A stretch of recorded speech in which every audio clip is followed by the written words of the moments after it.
ESA's mission, LISA Pathfinder, will take us one step closer to being able to directly check the arguably most famous scientific theory posed, Albert Einstein's theory of general relativity.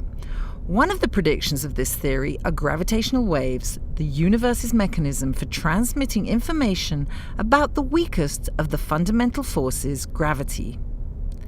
LISA Pathfinder will test the extremely precise technology required to measure gravitational waves, and thereby is the first step in opening a new window into the gravitational universe. So much of the science and technology around us today is based on how gravity, the fundamental force of our universe, works. But the gravitational waves of Einstein's theory have never been directly detected.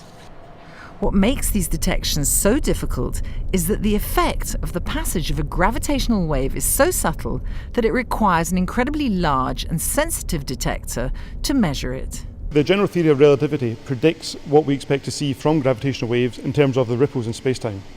And for a very large signal, that would be two galaxies merging, the supermassive black hole, the centre of a galaxy is really crashing together, and then we have to measure picometers, changes in the arm. 1 picometer being roughly 1/100th the size of an atom.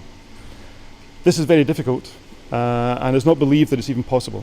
These measurements are only possible with a very large detector like the one here, called GEO 600. It has two 600-meter-long laser arms housed in vacuum tubes that run at right angles to each other along fields just south of Hanover, Germany. A gravitational wave of sufficient amplitude would make the two beams go out of phase by a tiny but measurable amount. By recording this phase change, scientists can determine the properties of the gravitation wave signature, and hence the astrophysics of the celestial body which produce the waves.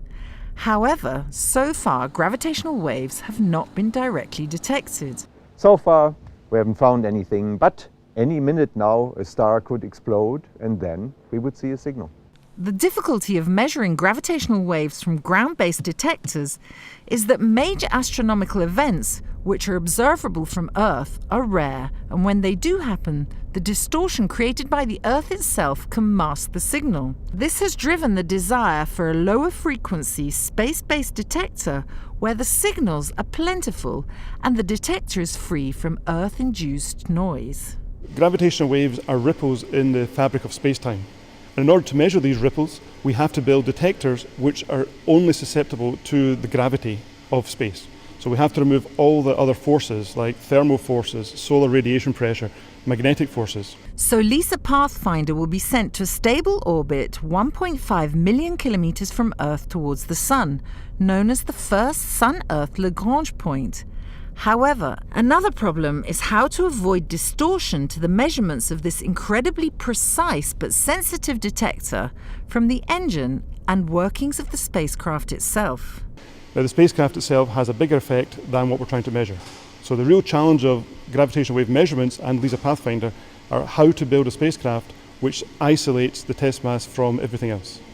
The test masses in the case of LISA Pathfinder are two solid gold platinum cubes that float in near-perfect gravitational freefall, enveloped and protected within the heart of the spacecraft, their tiniest movements being measured and relayed back to us here on Earth.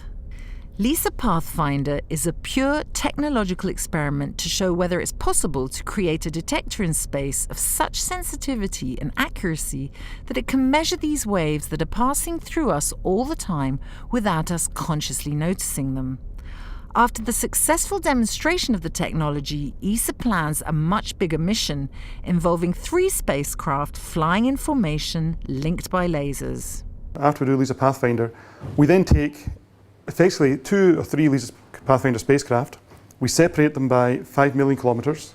We have 1 cube in each spacecraft, and we measure the distance between the cubes. So the LISA Pathfinder mission was instigated by ESA to actually test if we can ever make the measurement. And as of today, we believe we can do that. LISA Pathfinder isn't just about proving Einstein's theory 100 years after it was first proposed, but the very precise technology developed for this mission and the ability to detect gravitational waves can potentially open up a new and yet unobserved dimension of our universe.